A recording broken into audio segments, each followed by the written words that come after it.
একটা পড়ার টেবিলে বসে আছে বাবু, রেশমিকে পড়াচ্ছে। হঠাৎ বাবু লক্ষ্য করলো রেশমি বাবুর দিকে চেয়ে আছে। বাবু রেশমিকে একটা ধমক দিয়ে বলল, কি হলো, আমি তোমাকে পড়াচ্ছি আর তোমার মন কোথায়? রেশমি বলল, স্যার আমার পড়ালেখা একদমই ভালো লাগে না। আমার কি ভালো লাগে জানেন স্যার? খাই দাই, ঘুমোই আর ঘোরাঘুরি করি। বাবু বলল, আমাদের জীবনে খাওয়া দাওয়া, ঘুম, গোসল, ঘোরাঘুরি সবকিছুরই একটা লিমিটেশন আছে। তুমি কি সেটা জানো? স্যার আমি এত কিছু জানতে চাই না, তবে আপনি কি জানেন আপনি যখন আমাকে পড়া বোঝান আপনাকে তখন কত সুন্দর লাগে? রেশমির মুখে এমন কথা শুনে বাবু অবাক হয়ে রেশমির দিকে চেয়ে থাকে। বাবু মনে মনে ভাবছে, এই বয়সে যদি এত পাকনামি করে মেয়েটা, বড় হলে কি হবে আল্লাহই জানে। ঠিক এমন সময় রেশমি বলল, কি হলো স্যার, একদম চুপ করে আছেন কেন? আপনি চুপ করে থাকলে আপনাকে একটুও সুন্দর লাগে না। বাবু আবার রেশমিকে একটা ধমক দিয়ে বলল, আমি তোমাকে বেশি কথা বলতে নিষেধ করেছিলাম, তাড়াতাড়ি পড়াগুলো শেষ করে দাও, আমার আরো স্টুডেন্ট আমার জন্য অপেক্ষা করছে। রেশমি বাবুর গালে টাচ করে বলল, আপনি এত কিউট কেন স্যার? আজ থেকে আপনি সবসময় রাগ করে থাকবেন, রাগ করে থাকলে আপনাকে আরো বেশি ভালো লাগে।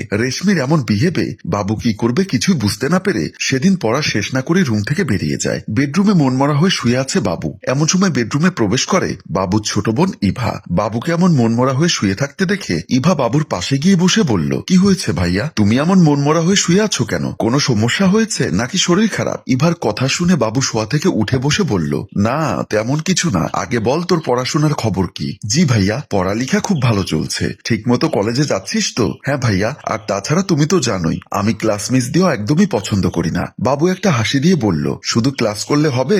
আগের থেকে এবছর ভালো রেজাল্ট করতে হবে কিন্তু, আর ইংলিশের প্রতি আলাদা যত্ন নিতে হবে। যে বিষয়টা বুঝবি না আমাকে বলবি। ঠিক আছে ভাইয়া, তুমি কোনো চিন্তা করো না আমাকে নিয়ে। এখন এসো খাওয়া দাওয়া করে নাও। আমি এখন খাবো না ইভা, তুই খেয়ে নে। ভাইয়া এখন শীতের দিন, সবকিছু ঠান্ডা হয়ে যাবে, এসো খেয়ে নাও, তারপর সারা দিন রাত তুমি শুয়ে থেকো। ইভার মুখে এমন কথা শুনে বাবু বলল, বুঝতে পেরেছি, তুই এখন আমাকে না খাইয়ে ছাড়বি না, যা তুই গিয়ে খাবার রেডি কর, আমি আসছি। বাবুর কথা মতো ইভা একটা মিষ্টি হাসি দিয়ে ভাইয়ের জন্য খাবার রেডি করতে রান্নাঘরের দিকে চলে যায়। আর বাবু উঠে হাত মুখ ধুয়ে ফ্রেশ হওয়ার জন্য ওয়াশরুমের ভেতরে ঢুকে পড়ে। কলিং বেলের শব্দ শুনে দরজা খুলে দিল ইমা বেগম। ইমা বেগম দরজা খুলে দিতেই রুমে প্রবেশ করলো বাবু। বাবু রুমে প্রবেশ করে ইমা বেগমকে দেখে সালাম দিয়ে বলল, ভালো আছেন আন্টি? ইমা বেগম হাসি মুখে সালামের উত্তর নিয়ে বলল, স্যার আমার মেয়ের লেখাপড়ার কি অবস্থা, কি মনে হয় এবছর কি পাশ করতে পারবে? ইমা বেগমের মুখে এমন কথা শুনে বাবু ভাবতে লাগলো, মায়ের ব্যবহার কত সুন্দর, আর মেয়েটা হয়েছে একদম ঝাউরা স্টাইলের। এই মেয়ের পড়ালেখার যে অবস্থা,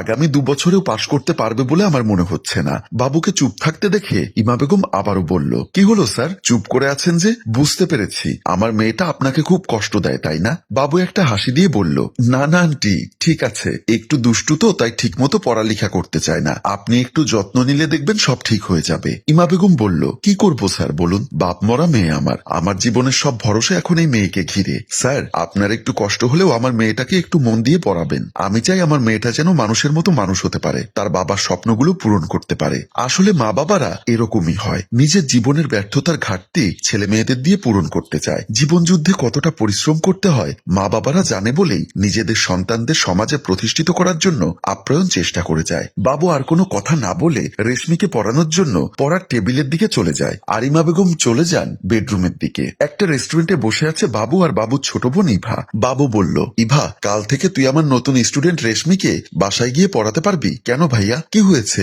তুমি পড়াতে হচ্ছে না? আরে পাগলি, হওয়া না হওয়ার কথা না, বলছি তুই যদি পড়াতে পারিস তাহলে আমি রেশমির মায়ের সাথে কথা বলে তোকে সেট করে দিব, এই সময়টাই আমি অন্য স্টুডেন্ট নিব। তাহলে তো ভালোই ভাইয়া, তোমার স্টুডেন্টকে পড়াতে পড়াতে আমারও একটা এক্সপিরিয়েন্স হয়ে গেল। এক্স্যাক্টলি, আমি সেটাই চাচ্ছিলাম, তুই পড়ালেখার পাশাপাশি যদি একটা দুটো টিউশনই করিস, এতে তোর এক্সপিরিয়েন্সও হলো, অন্যদিকে তোর পড়ালেখার খরচটাও সেখান থেকে উঠে আসলো। ইভা বাবুর কথায় রেশমিকে পড়ানোর জন্য রাজি হয়ে গেল। অন্যদিকে বাবু যেন হাঁপ ছেড়ে বাঁচল।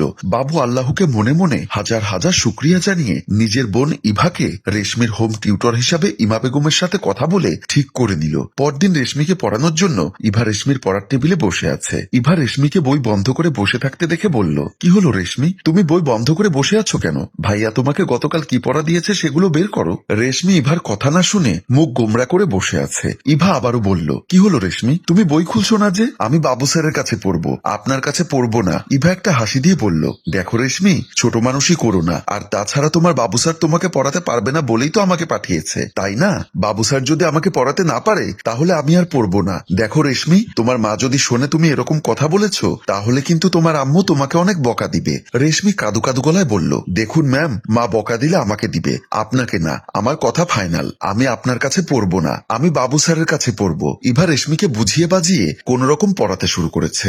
রেশমিও নিজের অনিচ্ছায় বই খুলে পড়ছে। বাবু ড্রয়িং রুমে বসে টিভি দেখছে। এমন সময় তার ফোনে কল করলো রেশমির মা ইমা বেগম। বাবু ইমা বেগমের ফোন রিসিভ করে সালাম দিয়ে বলল, জি আন্টি, কিছু বলবেন?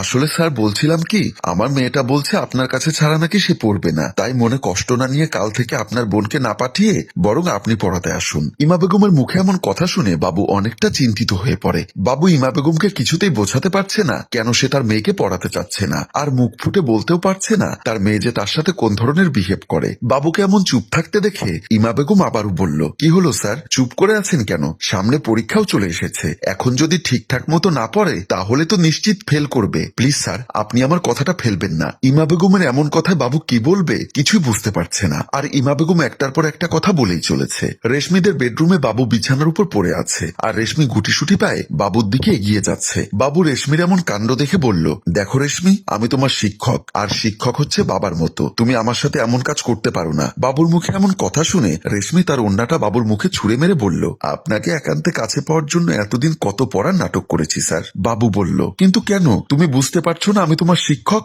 কিন্তু রেশমি বাবুর কোনো কথা না শুনে বাবুর উপর ঝাঁপিয়ে পড়ল। ঠিক এমন সময় দরজা খুলে রুমে প্রবেশ করলো রেশমির মা ইমা বেগম। রেশমির মা ইমা বেগমকে দেখে দৌড়ে এসে তার মায়ের পাশে দাঁড়িয়ে পড়ল। মা, তুমি বাসায় না থাকায় বাবু স্যার আমার সাথে কত কি করতে চাইছে, তুমি যদি আজ সময় মতো না আসতে তাহলে যে আজ আমার সর্বনাশ হতো, বলে কান্নায় ভেঙে পড়ল রেশমি। বাবু রেশমির মুখে এমন কথা শুনে চমকে উঠে বলল, রেশমি, তুমি কি বলছো এসব? এমন সময় ইমা বেগম বলল, চুপ করুন স্যার, আমি আপনাকে বিশ্বাস করে আমার মেয়েকে আপনার কাছে পড়তে দিয়েছি, আর আপনি কিনা আমাদের এই সরলতার সুযোগ নিয়ে আমার মেয়ের সাথে এরকম খারাপ কাজ করতে পারলেন। সেদিন বাবু ইমা বেগমকে অনেক বোঝানোর চেষ্টা করেছিল, কিন্তু ইমা বেগম কিছুতেই বাবুর কথা বিশ্বাস করছিল না। অপমান আর লজ্জা নিয়ে দু চোখ মুছতে মুছতে বাবু সেদিন রেশমির বাসা থেকে বেরিয়ে গিয়েছিল।